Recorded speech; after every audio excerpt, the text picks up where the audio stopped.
ডিপ্রেশনে ভুগছেন, পেরেশানিতে আছেন, খুব বেশি দুশ্চিন্তায় আছেন, কোনো কিছু ভালো লাগছে না, আল্লাহর সাথে একটু কথা বলেন।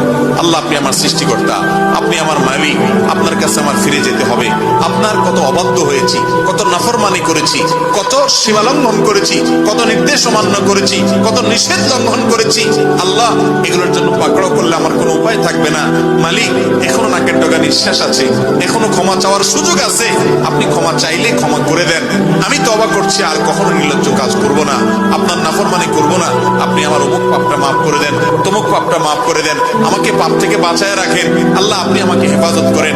আপনি হেফাজত না করলে আমি নিজে নিজে বাঁচতে পারবো না। মালিক, আপনি রহম করেন। আল্লাহর সাথে একটু কথা বলেন। আল্লাহর কসম, সালহাতুস সঙ্গে বুদি দিল খারাস, আজমুদে এক জামানা খাকে বাস। পাথর হয়ে বহুদিন ছিলেন ভাই, একটু আল্লাহর সাথে কথা বলেন, চোখের পানি ফেলেন, দোয়া করেন। বিশেষ করে ভোর রাতের দোয়া, ভোর রাতের দোয়া, এটা গুলি মিস হলে মিস হয় না।